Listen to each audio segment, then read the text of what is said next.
Pat mo lang yung mirror doon sa anong yun.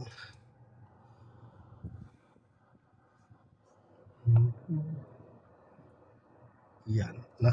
Then todo manipela din sa kanan. Check muna kung wala na. Then yung side nung isang side nung gate mo, tingnan mo diyan kung naka-point na yung puweta ng sakyan. Dito po? Ito. Dito naka-point? Doon sa may aso na yan. Okay. Yan. Oo nga. Ayan, huwag lalagpas na. Naka-point na. Apo, naka-point na. Okay, then todo man-develop na yan. Yan muna yung mga reference, no? Lagay sa reverse, syempre. Ay, kami. Okay, then, dyan, check.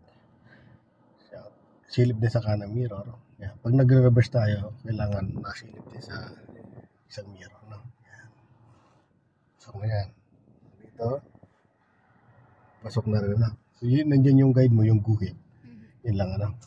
Okay, so, pantay na po, ano? Pantay na Ipapantay ba? ko. Sige, pantayin mo. Then, pump ka ng konti. Pasok ka lang doon. Pasok ng konti doon, sak yung gulong. Okay. Kailangan pumantay yung gulong mo doon. Pasok mo. Yan. Sige. Ilapit mo yung gulong dyan. Todo mo na. Okay. Yan. So, di ka mawala doon sa guide na yan, sa guhit. Ayan na. Oh. Pantay na. Hindi pa masyado. Kanti pa. Doon sa dulo. Doon ka sa dulo tumingin. Ayun yung guhit na yan. Yan yung nakikita mo guhit na yan. Ayan na yan. Okay, gitna mo na. Ayan atras. Yan. Pag gumihiwalay ka dyan sa guhit, lalapit-lapit mo. Sige, paatrasin mo lang dahan-dahan lang. Okay. Ayan na. Yan. Tingnan natin dito. Very good. Yan. Siya lang yung guide man ba? Dito yung isa pang reference natin. Tatapat mo lang itong mirror dito sa katabing sasakyan mo. Ayan, okay na po yan. Okay. Park. Release ang brake, then apak ang brake, then park. Very good. Congratulations. Hanggat tumapat yung mirror dito sa bakal na yan. Yan. Okay, second step. Ito, iyan lang ito ni ma'am.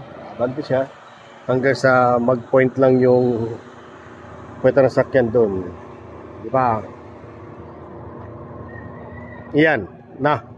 Point na yan doon. No? Then, kapit manibela dito. Sa kaliwa. Pala si ma'am.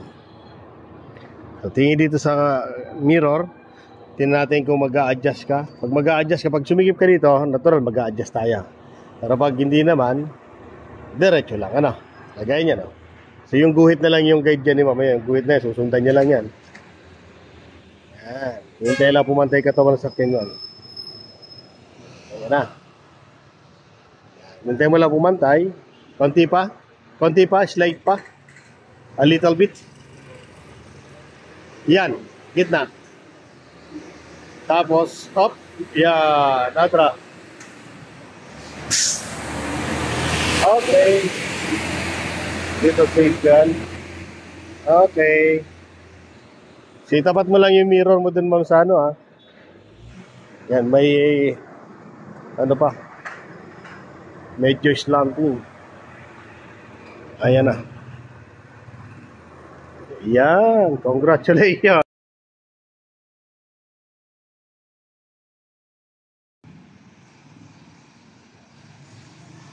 Marami kasi nadaan dito.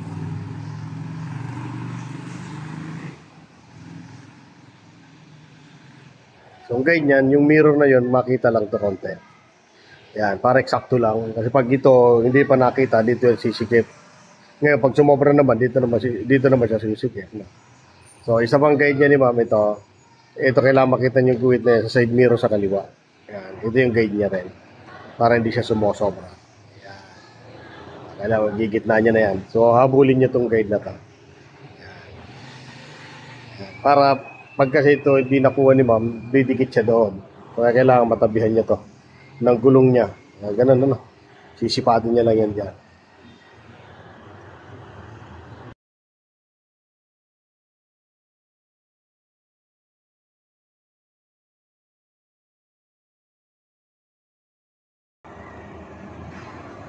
Yan, natras na si ma'am. Yan. Okay.